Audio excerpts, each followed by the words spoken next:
வாங்க தீபாவளி ஸ்பெஷலில் 90 கிட்ஸோட ஃபேவரட்டான கலக்கலா ரெசிபி எப்படி ரெடி பண்ணுறேன்னு பார்க்க போகலாமா?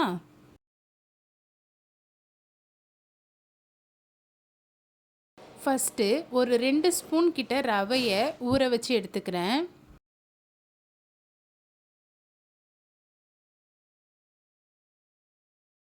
நான் இந்த கப்பால் 1 கப் மைதாவுக்கு 2 ஸ்பூன் ரவை எடுத்திருக்கேன். இதிலே ஒரு 3/4 கப் சுகர் ஆட் பண்ணிக்கிறேன். மிக்ஸி ஜாரில் ஆட் பண்ணிட்டு அது கூடவே ஏலக்காவும் ஆட் பண்ணிக்கிறேன். ஆட் பண்ணிட்டு சர்க்கரையை நல்லா பொடிச்சு எடுத்துக்கிறேன்.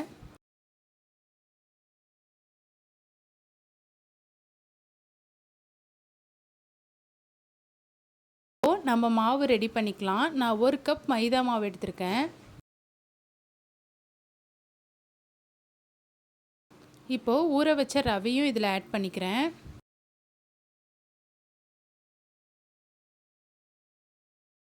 இப்போது காய்ச்சி வச்சுருக்க வெண்ணெயும் ஆட் பண்ணிக்கிறேன் இதில்.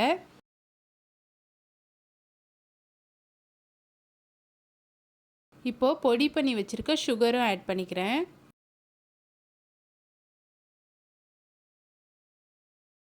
இப்போது இதுக்கு தேவையான அளவுக்கு உப்பு ஆட் பண்ணிக்கிறேன். பேக்கிங் சோடா ஒரு 1/4 ஸ்பூன் ஆட் பண்ணிக்கிறேன்.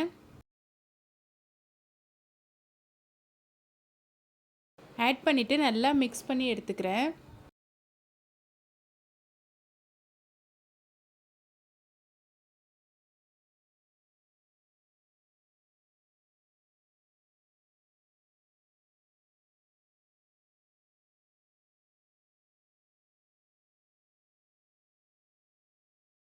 தேங்காய் பால் நான் எடுத்து வச்சுருக்கேன். அந்த தேங்காய் பாலை அதிகமாக சேர்க்காம கொஞ்சமாக ஆட் பண்ணி நான் ஒரு 3 ஸ்பூன் கிட்ட தேங்காய் பால் ஆட் பண்ணியிருக்கேன்.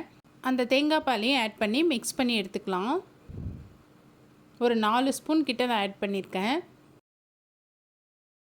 இப்போது இதையும் ஆட் பண்ணிட்டு நல்லா சப்பாத்தி மாவு பதத்துக்கு மிக்ஸ் பண்ணி எடுத்துக்கலாம். அதாவது நான் தண்ணி எதுவுமே ஆட் பண்ணல, ஏன்னா சுகர்லேயே நல்லா மெல்ட் ஆகிட்டு வரும்.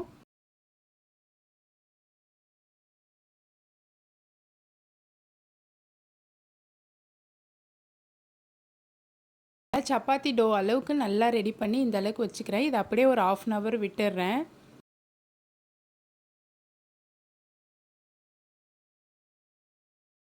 இது அப்படியே ரெடி பண்ணி மூடி வச்சிடலாம். ஒரு 1/2 அன் ஹவர் ஆகட்டும். நல்லா ஊறி இருக்கும். ஒரு 1/2 அன் ஹவருக்கு அப்புறமா இதை ஓப்பன் பண்ணி எடுத்துக்கலாம்.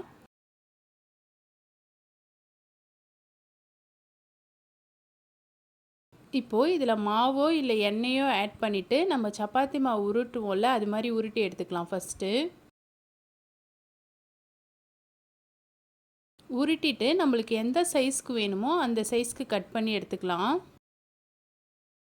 நான் இன்றைக்கி சின்ன சைஸாகவும் போட போகிறேன், கொஞ்சம் பெரிய சைஸாகவும் போட போகிறேன். அதுக்கு தகுந்த மாதிரி நம்ம கட் பண்ணி எடுத்துக்கலாம். ஃபஸ்ட்டு நான் பெரிய பெரிய சைஸாக கட் பண்ணி எடுத்துக்கிறேன்.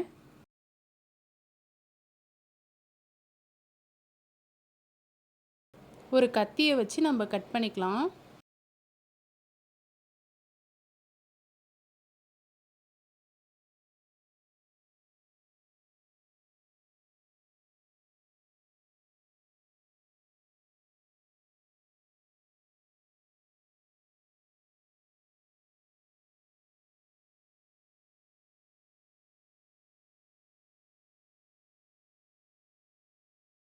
கொஞ்சம் பிசு பிசுன்னு இருக்க மாதிரி தான் இருக்கும். ஆனால் நம்ம கட் பண்ண கரெக்டாக வரும். ஏன்னா நம்ம சுகர் ஆட் பண்ணியிருக்கிறதுனால அது மெல்ட்டாக நம்மளுக்கு கொஞ்சம் பிசு பிசுன்னு இருக்கிற மாதிரி தான் இருக்கும். நம்மளுக்கு எந்த சைஸ்க்கு வேணுமோ அந்த சைஸ் கட் பண்ணிக்கலாம். நான் ஃபஸ்ட்டு கொஞ்சம் பெரிய சைஸாக போட்டு பாதி எடுத்துக்கிறேன். அப்புறம் கொஞ்சம் சின்ன சின்ன சைஸாக போட்டுக்கிறேன். நம்ம இதிலே வேறு எதனா ஷேப் வேணுனாலும் அந்த ஷேப்லேயும் கட் பண்ணி நம்ம போட்டு எடுத்துக்கலாம்.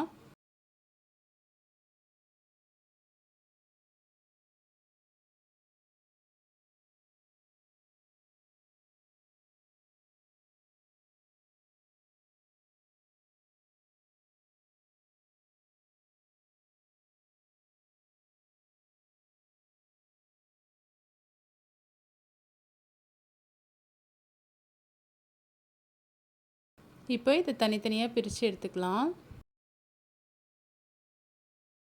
ஆனால் நம்ம இதை முன்னாடியே ரெடி பண்ணி தனித்தனியாக பிரித்து வச்சுக்கிட்டா நம்ம எண்ணெயில் போடுறதுக்கு ஈஸியாக இருக்கும். இப்போ இதை நான் தனித்தனியாக பிரித்து எடுத்துக்கிட்டேன். இப்போ வந்து எண்ணெயை நல்லா சூடு பண்ணிக்கலாம்.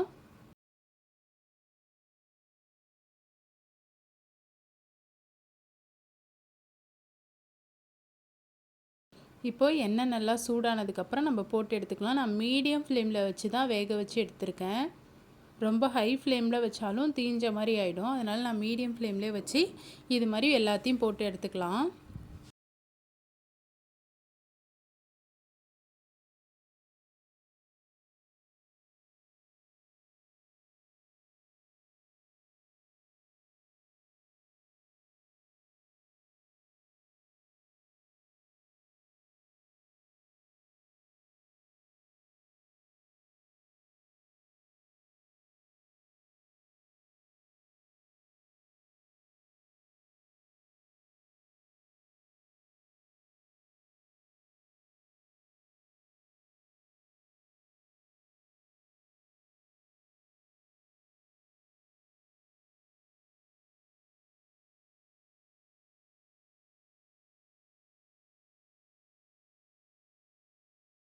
நல்லா 2 பக்கமும் திருப்பி விட்டு எடுத்துக்கலாம். நம்மளுக்கு நல்லா மீடியம் ஃப்ளேமில் வச்சு நம்ம வேக வைக்கும்போதே நல்லா கலர் சேஞ்ச் ஆகி வரும்.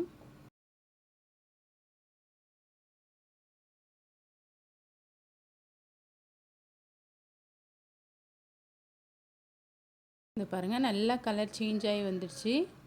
இப்போ நம்ம இதை இன்னும் எடுத்து வைக்கிறப்ப இன்னும் கலர் சேஞ்ச் ஆகிடும். நம்ம இந்த ஸ்டேஜில் வந்து இப்போ எடுத்துடலாம்.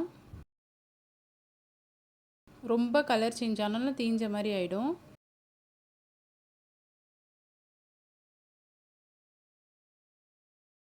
அவ்வளோதான், நம்ம இப்போ எண்ணெயை வடிகட்டி எடுத்துக்கலாம்.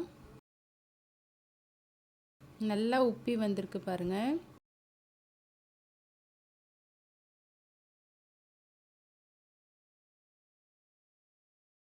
நம்ம எடுக்கிறப்ப சாஃப்டாக இருக்கிற மாதிரி தான் இருக்கும். ஆனால் டைம் ஆக நல்லா இதுவாகிடும், மொறு மொறுன்னு.